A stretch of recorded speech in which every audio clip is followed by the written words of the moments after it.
Welcome back to page 121. Today we're going to take a look at a nice offering from Independence Games, the Copeline class merchant vessel.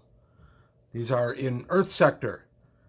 I want to thank the good folks at Independence Games for sending this book my way to take a look at. And here we go. The author is Michael Johnson. Michael writes a great ship book. We've got artists are Ian Stead, Michael Johnson, Jennifer Leonard, and Valerie Kachev. I apologize, Valerie, if I got your name wrong.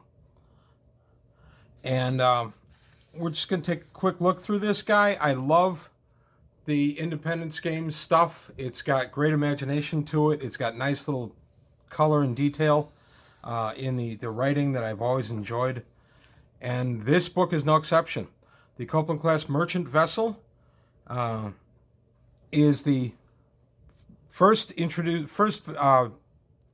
set of merchant vessels is taking advantage of the plant fuel cell technology, the new stuff. So they're smaller engines, and it creates more cargo space. So you have yourself now a very fine merchant ship that's got the newest tech. And this guy is modular, which is one of the things I really liked about it. The ship line itself is named for the first Australian to set foot on Mars, Amanda Copeline. And the ships will often carry female names. That's hardly universal. I enjoyed that little detail. And in 2349, Carolus, the producer of this vessel, announced it was producing a long-range scout version of the Copeline with upgraded sensors, probe drone launchers, and additional fuel. The Wilkes class, and Wilkes is named for the second Australian to walk on Mars, Jessica Wilkes, is aimed squarely at exploration and surveying. There's a lot of utility with this line of vessels. So we get a nice look at the specifications. It's 300-ton displacement, can do one zim point jump of 2 parsecs, has power cells that will run it for a year. And it does come with 3 hard points. Standard, it comes with, let's see, it will have a turret mounted with a single beam laser, a missile launcher, and a sandcaster standard. And this is on your standard merchant vessel. So that's pretty nice. I like a merchant that can defend itself a little bit.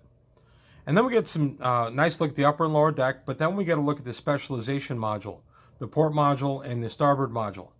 So if you want a pure cargo module, pure cargo ship, you can have the basic cargo module. And these carry up to 92 tons of cargo. That's per module. That's pretty good for a 300-ton displacement ship.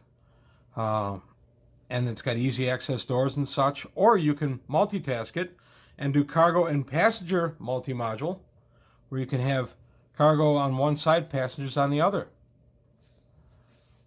Or you can go full out passenger mode, and you can go ahead and have all passengers with minimal cargo. And everyone needs a Copeline.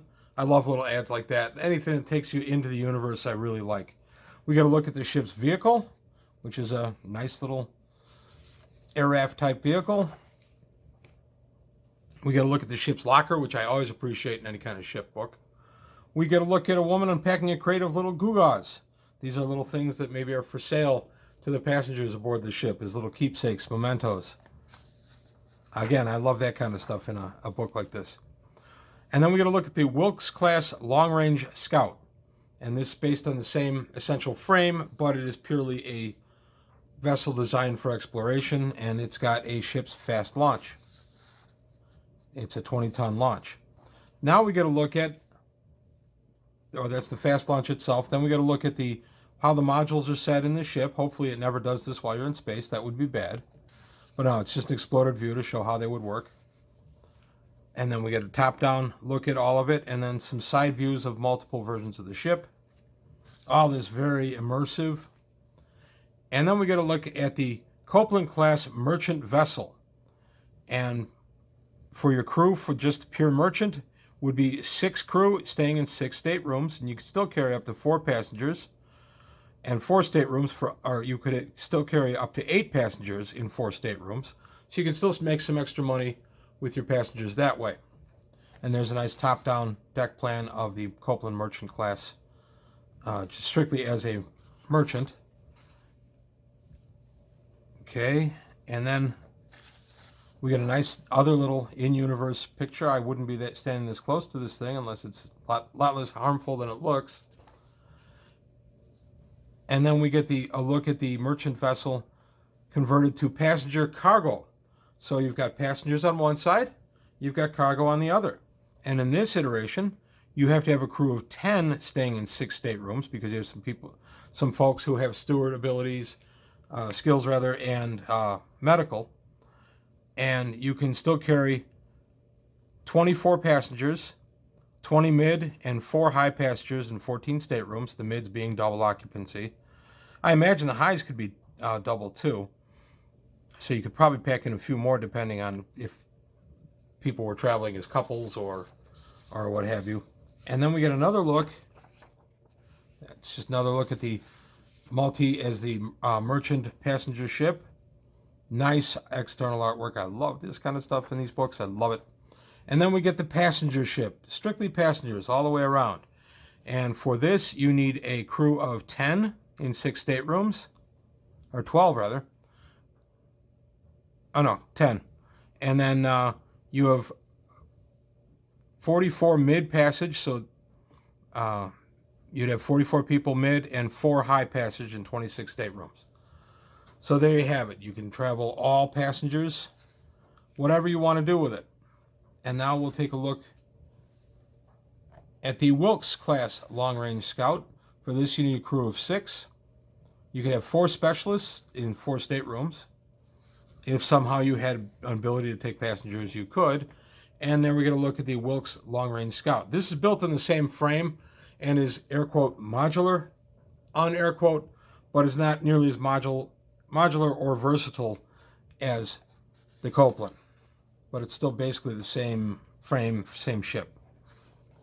And there you go. Nice little universe going into Zim space. And then we get the legalese. And then the back of the book.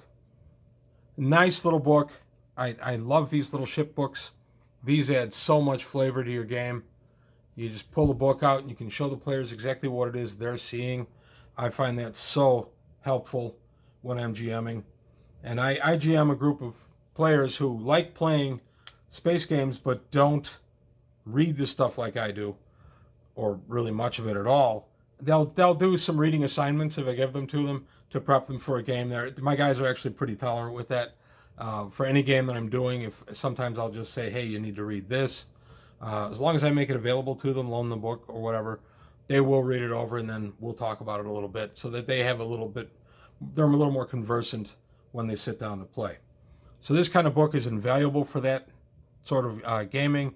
You can really get the players into character, into role-playing, if they have an opportunity to look the ship over beforehand, which is why these books are so handy. So that's a quick look at the Copeline class merchant vessel. Again, I want to thank the folks for Independence Games for sending this my way.